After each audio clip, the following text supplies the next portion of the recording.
കടലിടുക്കിലെ തിരമാലകളിൽ ഇപ്പോൾ ആയുധങ്ങളുടെ മുഴക്കത്തേക്കാൾ കൂടുതൽ കേൾക്കുന്നത് ഒരു ജനതയുടെ അതിജീവനത്തിന്റെ കരുത്താണ്. അമേരിക്കൻ സാമ്രാജ്യത്വത്തിന്റെ അഹങ്കാരത്തിന് പേർഷ്യൻ മണ്ണിൽ അന്ത്യകുദാശ കുറിക്കപ്പെടുമെന്ന പ്രഖ്യാപനവുമായി ഇറാന്റെ പരമോന്നത നേതാവ് മുജ്തബ ഖമേനി രംഗത്തെത്തുമ്പോൾ അത് ലോകഭൂപടത്തിലെ വെറുമൊരു രാഷ്ട്രീയ പ്രസ്താവനയല്ല, മറിച്ച് ഒരു പുതിയ ലോകക്രമത്തിന്റെ പിറവി കൂടിയാണ്.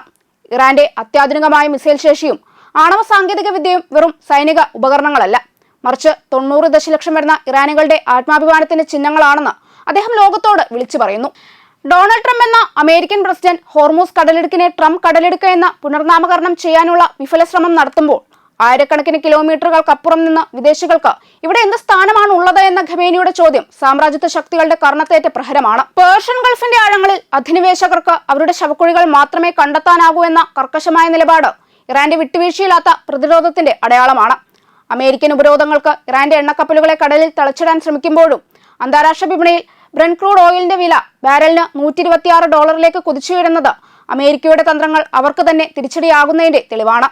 ഹോർമൂസ് കടലിടുക്കിലൂടെയുള്ള ലോകത്തിന്റെ ഊർജ്ജ പ്രവാഹത്തെ തടയാൻ ആർക്കും കഴിയില്ലെന്ന് ഇറാൻ ഉറപ്പിച്ചു പറയുന്നു. അമേരിക്കൻ നാവികസേന ഹോർമൂസിന് ചുറ്റും ഉപരോധം കടുപ്പിക്കുമ്പോൾ ഇറാന്റെ കൈവശമുള്ള നാനോ ടെക്നോളജിയും ബയോടെക്നോളജിയും ഉൾപ്പെടെയുള്ള ശാസ്ത്രീയ നേട്ടങ്ങൾ രാജ്യത്തിന്റെ പ്രതിരോധ കവചമായി മാറുകയാണ്. അമേരിക്കയുടെ ഭീഷണിക്ക് മുമ്പിൽ മുട്ടുമടക്കുന്ന ഒരു ജനതയല്ല തങ്ങളെന്ന് ഇറാൻ ഓരോ നിമിഷവും തെളിയിക്കുന്നു. അമേരിക്കയും ഇസ്രായേലും ചേർന്ന് പടച്ചുവിടുന്ന യുദ്ധഭീതിയെ മേഖലയിലെ ഗുണ്ടായസം എന്ന് വിശേഷിപ്പിച്ചുകൊണ്ട് അമേരിക്കൻ പദ്ധതികൾ ലജ്ജാകരമായ പരാജയം ഏറ്റുവാങ്ങി കഴിഞ്ഞുവെന്ന ഖമേനിയുടെ പ്രഖ്യാപനം ഇറാനിലെ തെരുവുകളിൽ പുതിയൊരു ആവേശമാണ് പകരുന്നത്. അമേരിക്കയുടെ ഉപരോധങ്ങളെ വെല്ലുവിളിച്ച് പാകിസ്ഥാൻ ഇറാനിലേക്ക് പുതിയ വ്യാപാര പാതകൾ തുറന്നതും ഇറാന്റെ യുറേനിയം ശേഖരത്തിന് റഷ്യൻ പ്രസിഡന്റ് വ്ളാഡിമിർ പുടിൻ സംരക്ഷണം പ്രഖ്യാപിച്ചതും പശ്ചിമേഷ്യൻ രാഷ്ട്രീയത്തിൽ വലിയ മാറ്റങ്ങൾ കുറിക്കുന്നു.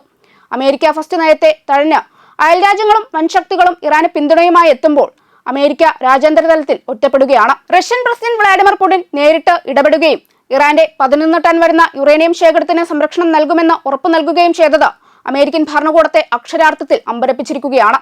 ഇറാന്റെ കടുത്തറ്റ സൈനിക നീക്കങ്ങളും പുതിയ കൂട്ടുകെട്ടുകളും അമേരിക്കയുടെ ഏകപക്ഷീയമായ ആധിപത്യം അവസാനിപ്പിക്കുന്നതിന്റെ വ്യക്തമായ സൂചനയാണ് നൽകുന്നത്. ഇറാന്റെ ആയുധശേഖരം അമേരിക്കൻ സൈനികരിൽ ഹൃദയാഘാതം ഉണ്ടാക്കുമെന്ന തരത്തിലുള്ള മാധ്യമ വാർത്തകൾ വരെ വരുന്നത് ഇറാന്റെ സൈനികമായ കരുത്തിനുള്ള അംഗീകാരമായി കാണേണ്ടതുണ്ട്. ശത്രുവിന്റെ ശ്വാസഗതി പോലും കേൾക്കാവുന്ന അത്രയും അടുത്ത് അവർ ഏറ്റവും ഭയക്കുന്ന ആ രഹസ്യായുധം ഇറാൻ വിന്യസിച്ചു കഴിഞ്ഞു എന്ന ഞെട്ടിക്കുന്ന വെളിപ്പെടുത്തലുമായി നാവികസേന കമാൻഡർ റിയൽ അഡ്മിറൽ ഷഹറം ഇറാനി രംഗത്തെത്തിയിരിക്കുകയാണ്. ഇറാന്റെ കരുത്തിനെ പരിഹസിച്ച ശത്രുക്കളുടെ കണക്കുകൂട്ടലുകൾ തെറ്റിയെന്നും അമേരിക്കൻ വിമാനവാഹിനി കപ്പലായ USS എബ്രഹാം ലിങ്കണ് നേരെ നടത്തിയ 7 മിസൈൽ ആക്രമണങ്ങൾ ഉൾപ്പെടെ 100ഓളം പ്രഹരങ്ങൾ അമേരിക്കയ്ക്കും ഇസ്രായേലിനും കനത്ത ആഘാതം ഏൽപ്പിച്ചുവെന്നും അദ്ദേഹം അവകാശപ്പെട്ടു. ഹോർമൂസ് കടലിടുക്കിലെ ഗതാഗതം കർശനമായി നിയന്ത്രിച്ചുകൊണ്ട് ഇറാന്റെ കപ്പലുകൾ പിടിച്ചെടുക്കുന്ന അമേരിക്കൻ കടൽക്കൊള്ളക്ക് അവസാനത്തുള്ളി രക്തം വരെ പോരാടി പ്രതികാരം ചെയ്യുമെന്നും അദ്ദേഹം മുന്നറിയിപ്പ് നൽകുന്നു. ഈ സർപ്രൈസ് ആയുധം പശ്ചിമേഷ്യയുടെ ഭൂപടം തന്നെ മാറ്റിവരയ്ക്കാൻ കെൽപ്പുള്ളതാണെന്ന് ഇറാനി വ്യക്തമാക്കുന്നു. ഹോർമൂസ് കടലിടുക്കിൽ അമേരിക്കൻ കരസേനയെ നേരിട്ട് വിന്യസിക്കാനും ഇറാന്റെ സിവിലിയൻ കേന്ദ്രങ്ങളെ ലക്ഷ്യമിട്ട് വ്യോമാക്രമണം നടത്താനുമുള്ള ട്രംപിന്റെ നീക്കങ്ങൾ അന്താരാഷ്ട്ര നിയമങ്ങളുടെ നഗ്നമായ ലംഘനമാണ്. വൈദ്യുത നിലയങ്ങളും അണക്കെട്ടുകളും തകർക്കാനുള്ള ലിമിറ്റഡ് സ്ട്രൈക്ക് പ്ലാൻ ഒരു മാനുഷിക ദുരന്തത്തിനാകും വഴിതെളിക്കുക.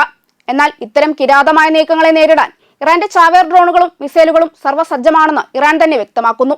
സമാധാനത്തിന്റെ ഭാഷയല്ല, മറിച്ച് യുദ്ധത്തിന്റെ പാതയാണ് അമേരിക്ക തെരഞ്ഞെടുക്കുന്നതെങ്കിൽ അതിന്റെ വില ഭീകരമായിരിക്കുമെന്നും ഖമേനി മുന്നറിയിപ്പ് നൽകുന്നു. പേർഷ്യൻ ഗൾഫിന്റെയും ഒമാൻ ഉൾക്കടലിന്റെയും ഓരോ തുള്ളി വെള്ളവും തങ്ങളുടെ വിധി പങ്കിടുന്നതാണെന്നും അവിടെ വിദേശികൾക്ക് സ്ഥാനമില്ല എന്നുമുള്ള ഖമേനിയുടെ വാക്കുകൾ മേഖലയിലെ ഐക്യത്തിനായുള്ള ആഹ്വാനമാണ്. അന്തിമമായി അമേരിക്കയില്ലാത്ത ഒരു ഭാവി എന്ന ഇറാന്റെ സ്വപ്നം വെറുമൊരു രാഷ്ട്രീയ മുദ്രാവാക്യമല്ല, മറിച്ച് അധിനിവേശത്തിൽ നിന്ന് മോചിതനാകാൻ ആഗ്രഹിക്കുന്ന ഓരോ മൂന്നാം ലോക രാജ്യത്തിന്റെയും സ്വപ്നമാണ്. നൂറ്റാണ്ടുകളായി തങ്ങളുടെ വിഭവങ്ങൾ കൊള്ളയൊടുക്കുന്ന സാമ്രാജ്യത്വ ശക്തികളോട് ഇറങ്ങിപ്പോവുക എന്ന് പറയാൻ കാണിച്ച ആർജവം ചരിത്രത്തിൽ സമാനതകളില്ലാത്തതാണ്. ട്രംപിന്റെ ഭൂപടങ്ങളിൽ പേർഷ്യൻ ഗൾഫിന്റെ പേര് മാറ്റാൻ കഴിഞ്ഞേക്കാം, പക്ഷെ ആ മണ്ണിലെ ജനങ്ങളുടെ മനസ്സിലെ പോരാട്ടവീര്യം മാറ്റാൻ കഴിയില്ല. ഇറാന്റെ ഓരോ ശാസ്ത്രീയ മുന്നേറ്റവും ഓരോ മിസൈൽ പരീക്ഷണവും തങ്ങളുടെ പരമാധികാരം സംരക്ഷിക്കാനുള്ള കവചങ്ങളാണ്. ആയുധബലം കൊണ്ട് ആത്മാഭിമാനത്തെ അടിച്ചമർത്താൻ കഴിയില്ലെന്ന വലിയ സത്യം ഹോർമൂസ് കടലിടുക്കിലെ തിരമാലകൾ ലോകത്തോട് വിളിച്ചു പറയുന്നു. ഇവിടെ അസ്തമിക്കുന്നത് അമേരിക്കയുടെ ധാർഷ്ട്യമാണ്, ഉദിച്ചുയരുന്നത് ഒരു ജനതയുടെ വിട്ടുവീഴ്ചയില്ലാത്ത വിജയഗാഥയും.